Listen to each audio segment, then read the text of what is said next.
You're listening to The Bird Bath, presented by The Fountain Report. I'm your host, Ryan Leach.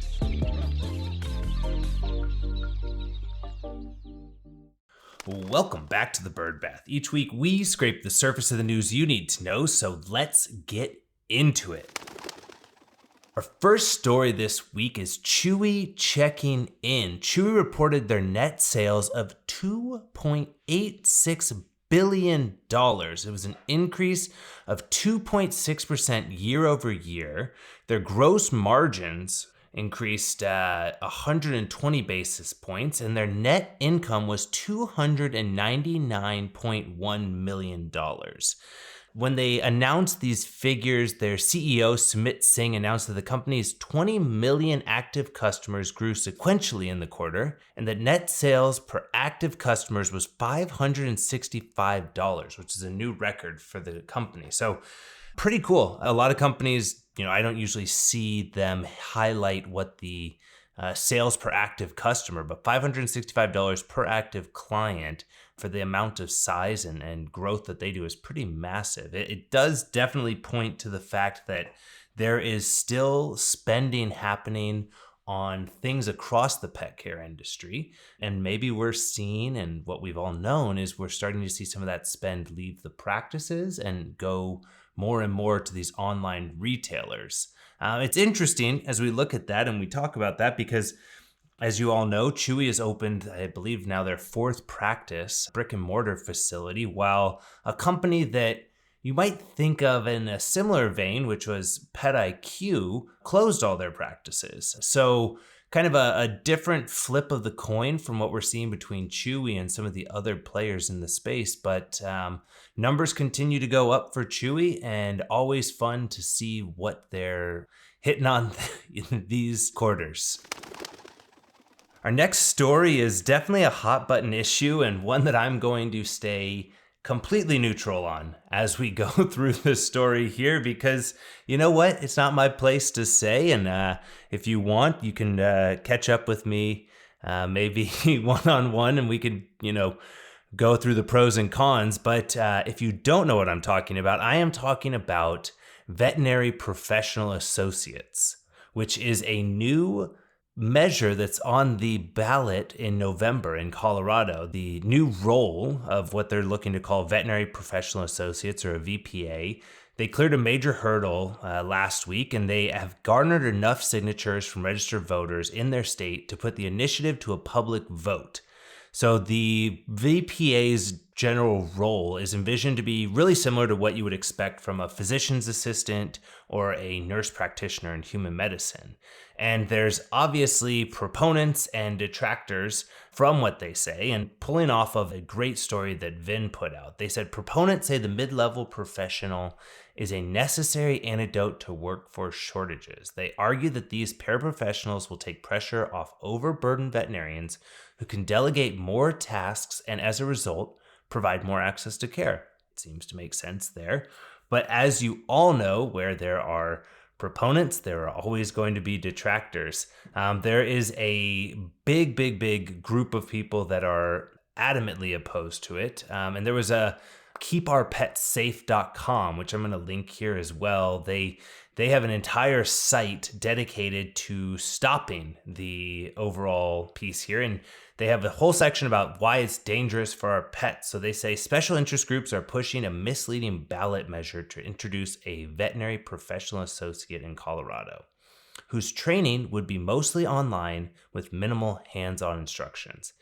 If passed, VPAs would be allowed to practice veterinary medicine, including performing surgery, after only one semester internship.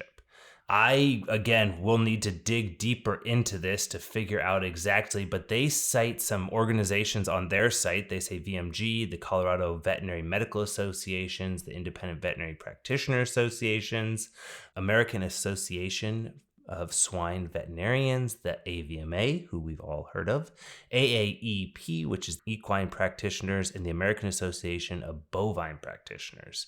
The AVMA put out a very strongly worded view on things. Dr. Sandra Fay, who's the new AVMA president, said this ballot measure attempting to create a veterinary professional associate would be disastrous for pets and other animals and endangers public health, considering that 75% of emerging infectious disease in humans originate with animals.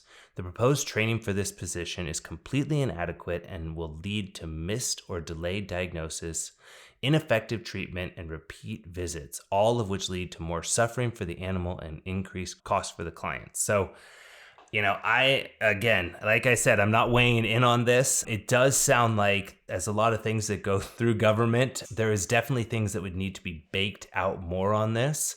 If we're talking about a quick online course for someone to get a degree that would allow them to do more than what a certified veterinary technician could do, I obviously can't jump behind that, but there's opportunities here where if people can find the way to mirror the physician's assistant or nurse practitioner in human medicine, that I can definitely see where the arguments are there. Definitely would be interested to hear from some of the colleges of veterinary medicine and hear if this is something that any of them are expecting to jump in and participate in, or if it's something that their new colleges are planning to be able to increase the capacity to graduate more DVMs that the industry definitely needs. Did I do a good job avoiding the pitfalls and the fire there? I don't know. Make sure to comment. Let me know. Tell me how we did there. See if we avoided the deadly pitfalls that come from bringing up or even speaking the Voldemort of veterinary medicine, which is the mid-level practitioner.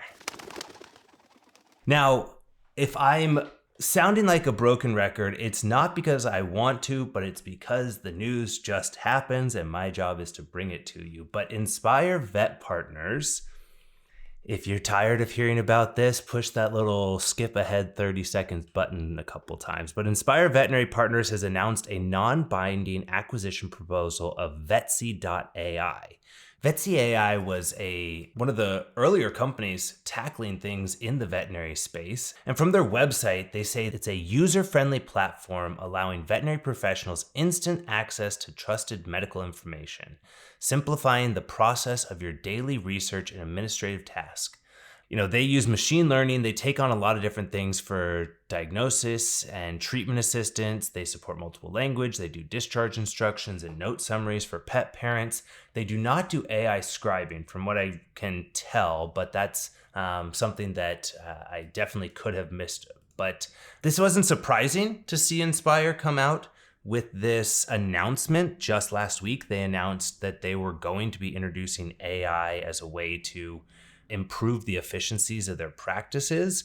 But what is interesting was that the proposal was an all-stock transaction. Now, this is not a done deal. This is something that they're floating out there, that they're looking at trying to get into, completed. And I believe they're just looking to, drum up the conversation around the potential of an acquisition here.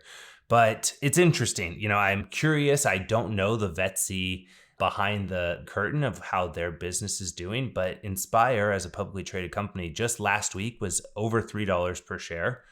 A year ago, they were equivalent of $400 a share, but they're down, and they closed the business on Monday. They closed at $1.71 a share. So I'd be really interested to see if this is a deal that goes through, and if Vetsie does take an all-stock transaction or an all-stock deal with a business that does seem to be having quite a bit of volatility in their share price. Now, the other potential here, and this is, again, I guess the last story I said I wasn't doing conjecture, but this is one that is more fun to conjecture about. But I think there's also a potential idea here, and maybe there's things happening behind the scenes of a potential partner lined up to take Inspire Vet Partners off of the public market and bring them private again. Now, the reason why that comes to mind and why that's an idea that a few people have talked about in conversations is the idea that if Vetsie knows of a future partner that's looking to acquire the company at a certain share price, the current volatility in the share price would allow some more assurance on what the true valuation of that business is. So in some ways, it would be a pre-acquisition utilizing stock options, or stock, an all stock purchase, that is lined up to understand that there would be a partner to take the business private again. So again, that is all conjecture. They are a publicly traded company. I know nothing behind the scenes of either, and especially nothing behind the scenes of Inspire beyond what I can read online. It's just something that I think is a little interesting and one to keep our finger on. Last week, I teed up that I was recording at the Casey Animal Health Corridor Summit. It was an incredible event. There was ice cream, which I'm always a big fan of, and it was sponsored by the Dairy Association. And you're not going to get me sad if you bring ice cream anywhere, so that's a little note if you guys ever want to win me over. But the cool things that happened at the event were a ton. As you all know, I'm always a big fan of new companies and emerging companies, and they had a massive number of companies do a pitch competition. It was really, really well done. It had an incredible panel. They had gorgeous seating where everyone could really watch, and it was in this big theater. It was a really cool event. It was really a fun opportunity to see all of these businesses come out. And there was a company that shot water cannons at birds to keep them away from your boat dock. There was a vaccine for bumblebees. There were all kinds of things. More rapidly dissolving pills. There was a lot of talk around IP and licensing and, large animal and a ton of other really cool business things that we don't usually jump into when we're looking at just a standard software pitch, but really interesting there. And the winner was Genesis. They took the top honors amongst emerging companies that pitch their technologies to investors. So they've developed a software that utilizes machine learning and computer vision to evaluate embryo health using 30-second smartphone videos. The system, from what they presented, it makes in vitro fertilization in livestock more efficient, affordable, and sustainable. Their CEO and founder, Dr. Kara Wells, who is a Texas native, was spectacular. She did an incredible job, really holding the audience and doing a great job evaluating and talking about something that was really interesting. I, for one, was very excited, taking a bit of a detour here, but I went through a lot of these things, not with bovines, but with my family, my wife and I, and luckily enough, we're able to have my gorgeous and beautiful and spectacular twin daughters. So I was really, personally engaged in the conversation here and found Dr. Wells to hit on some really neat things. And it's cool to see this technology finding a way to be able to introduce into the animal health world and ultimately find a way for this to be able to allow more people that suffer from infertility or difficulties conceiving, hopefully being able in the human world to be able to see more wonderful babies and children come into the world. So that was a great, great pitch. And maybe I'm a little sentimental because my girls are going to their first day of school tomorrow. So it was a great pitch, though. I digress, right? Another awesome thing was Craig Wallace was awarded the Iron Paw, which I'm going for it. Now that I know that this exists, I have a new mission in life, and I want the Iron Paw. So be on notice, everyone that gives this. But Craig Wallace of CS Wallace Investments and Strategy was honored with the Iron Paw during this year's summit.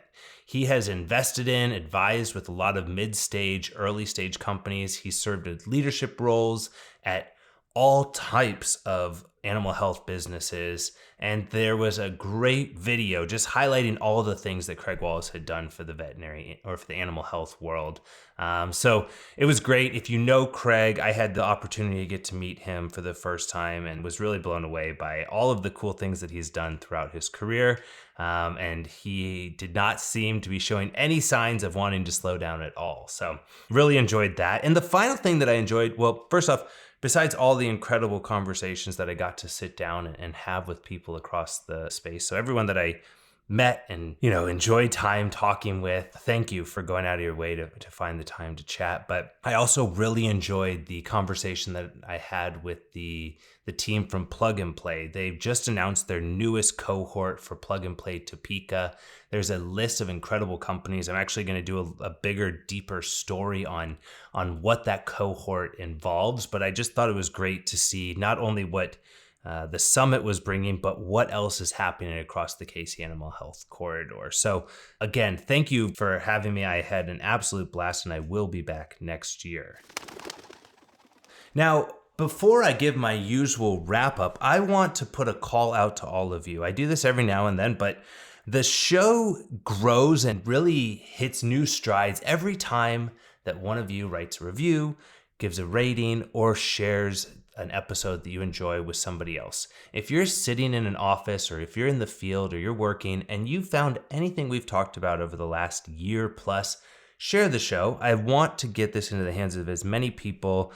This is really something I'm passionate about and something I really enjoy doing. And the reason I like doing it is because I like for everyone to be able to have access to the knowledge and the information that's happening at all of these incredible events I get to go to, and all of these newsletters and stories and PR newswires and all the things that you can't expect to fit the time into a normal person's day, but I jam it all in here and hope to be able to bring you all the news that you need. So if there's something that you want to hear more about, you can always email us at hello@thebirdbath.io, or you can send me a message directly at ryan@first100.io.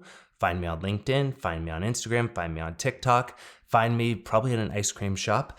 Anywhere you want to look, I will be there. And I always enjoy having you all join me every single Tuesday. This is really one of the highlights of my week. And for more on these and other stories, join us by subscribing to the Fountain Report. There's a link in the bio. And don't miss out on any episodes by subscribing and rating the show. For The Bird Bath, I'm Ryan Leach. See you next week.